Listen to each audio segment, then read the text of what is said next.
તો આગળ વાત જણાવી દઈએ સોમનાથની સોમનાથ મંદિરની અંદર શ્રાવણ માસના પહેલા સોમવારમાં ભાવિક ભક્તોની ભારે ભીડ ઉમટી હતી અને મોટી સંખ્યામાં શ્રદ્ધાળુઓ મંદિરે દર્શન કરવા માટે પહોંચ્યા હતા અને ભક્તોનું ઘોડાપુર જ્યારે દર્શનાર્થે પહોંચતા ભાવિક ભક્તોએ શિવજી ભગવાનના દર્શનાર્થે પહોંચ્યા હતા અને સાથે ભક્તોની ભારે ભીડને ધ્યાનમાં રાખીને સોમનાથમાં સુરક્ષાને ચુસ્ત બંદોબસ્ત ગોઠવવામાં આવ્યો છે।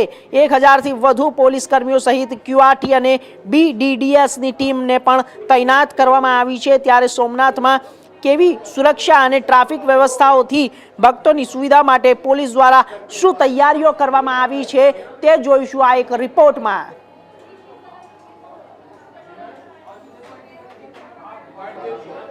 ડીવાયએસપી ગીર સોમનાથ। સર, વાત કરવામાં આવે તો શ્રાવણ માસનો પ્રથમ સોમવાર છે। સોમનાથ ખાતે હજારોની સંખ્યામાં શ્રદ્ધાળુઓ ઉમટી રહ્યા છે। સોમનાથ મંદિર Z+ સુરક્ષા વ્યવસ્થા ધરાવે છે, ત્યારે સુરક્ષાને લઈને કેવી તૈયારીઓ? સોમનાથ મંદિરમાં આજે પ્રથમ શ્રાવણ મહિનાનો સોમવાર હોય, યાત્રિકોની અસંખ્ય ભીડ હોય, આને ધ્યાનમાં રાખી પોલીસ અધિક્ષક સાહેબની સૂચનાથી એક ડીવાયએસપી 6 PI PSI એમ મળીને કુલ 1000 પોલીસની ટીમ અહીંયા તૈનાત છે।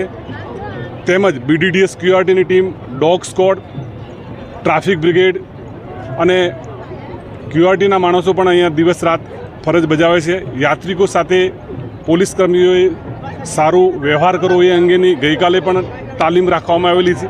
યાત્રિકોનો કોઈ પણ પ્રકારની અગવડ ના પડે તે માટે પોલીસ અધિક્ષક દ્વારા ખાસ સૂચના આપવામાં આવેલી છે અને યાત્રિકો આ શ્રાવણ મહિનાના આ સોમવારે સારી રીતે ભગવાનના દર્શન કરી જાય એવી અમે શુભેચ્છાઓ પાઠવીએ છીએ। અમને